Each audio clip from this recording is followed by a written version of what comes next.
Hey there, everyone. This is Aaron Spalsbury at 3X Logic. Today, we're going to be going over our SiteMap designer that, believe it or not, is actually installed on every single version of the Visual Client software that we've ever had, which is really nice. This is a piece of software that a lot of folks don't realize that they have on their client software already, and it's entirely free. It's actually built in. So let's go ahead and jump over to our SiteMap designer. I'll explain what this is, how it works, and ultimately how we can set this up. I'm going to go ahead and open up one of my sitemaps that I've already created in here, and I'll kind of walk you through this as far as what we have in here. So the first thing that you'd want to do is actually upload a background image. That background image can be nothing more than just a simple JPEG. In fact, if I hit this image button here, you can see it'll use a bitmap, a JPEG, a GIF, basically any background image that we want to load onto the screen. From there, all we have to do is choose whichever one of these icons that we want to create as a button. So let's say, for instance, I wanted to use perhaps this little camera icon. You can see it's depressed here. I can then come over here and add this to my screen. Okay, and I can make this button as big or as small and whatever shape that I want here. And in fact, you can even move where the icon position is. In fact, at the top here of the screen here, you've got left, center, and right, and that just simply moves where that icon on that button is, depending on which button you press. So obviously, if I wanted this right in the middle of that big old button we just created there, I would go ahead and hit center, and then I would also choose middle. That's going to put it right there in the middle. These next colors that you see over here off to the right, well, this is just simply what color it's going to be as a border, what color it's going to be when you hover over it, and what color it's going to be when you press it. And in fact, I've already got some programmed on here. I'll go ahead and put it into preview mode. You can see that I've got these set up as green buttons. When I hover over it with my mouse, it turns red, but anytime I click it, it turns blue. Now, what do we want these buttons to do? Let's go ahead and take it out of preview mode here. And again, you can create any of these buttons, any of these icons here off to the left. That part really doesn't matter. That's just a kind of a pictorial as to what that button is. But let's select this one again. We're going to stay on this, this one button here, and I'll walk you through this. So over here off to the right, this will be a top-level map. You can create buttons that are additional maps taking you down to other levels. For instance, you could have a image of the United States and you click on Colorado, and that then opens up the Colorado map, and then you click on Denver and that opens up the Denver map. And you can make these multi-layers as many times over as you want. That's really nice because that way you can create maps that are really of multiple places anywhere throughout the world. You can either have them stacked on top of each other or sitting side by side or multi-layer like what we were just talking about. And really it's kind of sky's the limit as far as setting these guys up. But let's say we did want to program this button to do something on a DVR. So I'm going to come over here off to the right, and I do have kind of some hotspot properties here. For instance, default, live only. Do I want it to be a link, a relay, or a digital input? I'll walk you through all of these. So default is going to just be when I click that button, it's going to launch into whatever parameters I've set for that particular camera. And in this case, this would just bring up that camera live. It would just be a fixed camera. Same thing here with live only. In case we didn't have a preset or something like that programmed along to it, it would simply just bring up the live image only. Link is going to be, if we're doing that multi-layer map that we were talking about here a moment ago, like for instance, if I wanted this next button to be the button that opens up the map of Colorado, well, that would simply be a link. A relay, well, of course, that's the relay that we have control over either on the camera itself or through the Visual DVR or through the appliance. We can control those links. You can turn on and off lights, hot tubs, you know, basically whatever control you want to do with it here. You also have digital inputs. Same kind of thing.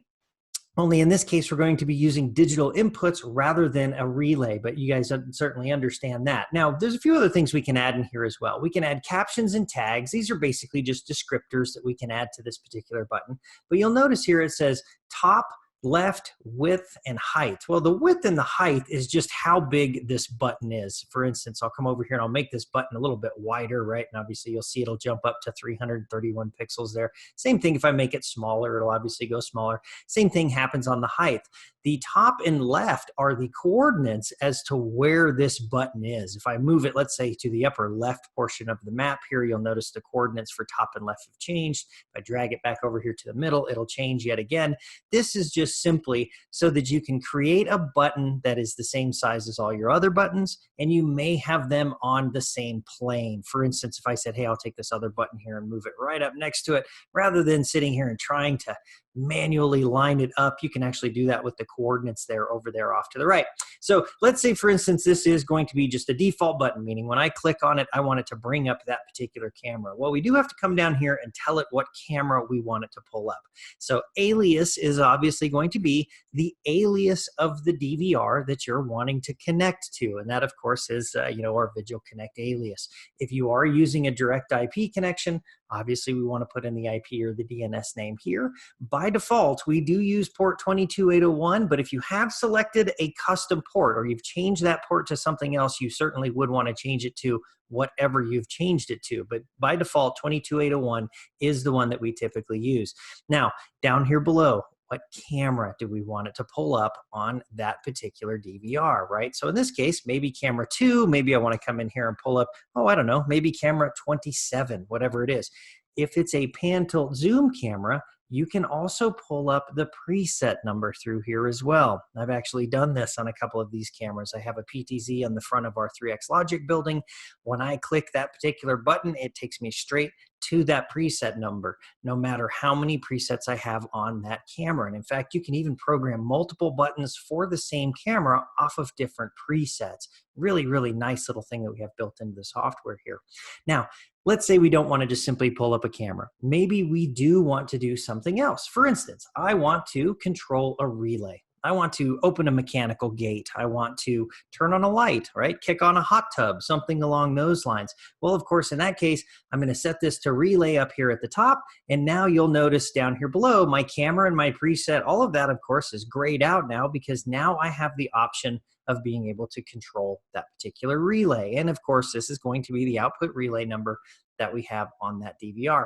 And you got a few other ones in here too. I will show you this one because this one is absolutely important to see as well. That is the link itself. So remember when I was talking about maybe I want this button to, when I click it, open up Colorado or the United States or whatever it is, I just want to link it to another map. In a lot of cases, you'll have something like what I have here on the screen, our 3xLogic building. Well, maybe I would want to create another button that if I clicked it even deeper, maybe it would go inside the warehouse or an office area or just something along those lines. It's just going to take me deeper or another level into the map.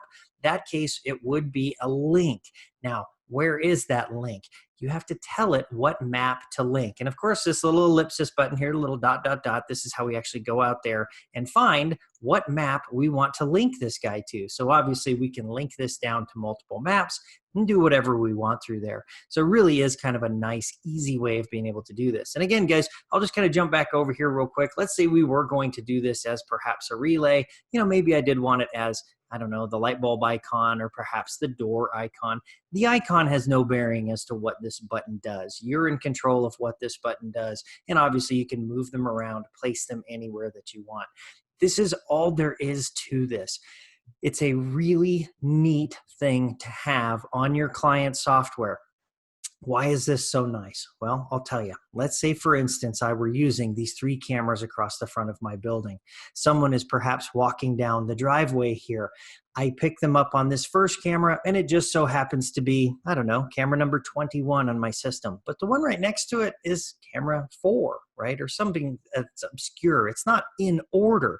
Well, if I had never been here, I would not know to click this next camera or perhaps this next one. So for people that have never been to some of these sites and do want to follow people, throughout a building or across a parking lot or just from one camera to another, it's really nice to be able to have this link. Now, this map, once you do have it completed, come up here to the top, hit save or save as. Obviously, you do want to save this guy. You do want to save this video off. You will save it as an SMP file, that, of course, being a SiteMap program. We're then going to take this and load this into the client. I'm sure you've seen this on the client if you've played around with that at all. Within the settings, it does show a location for sitemaps.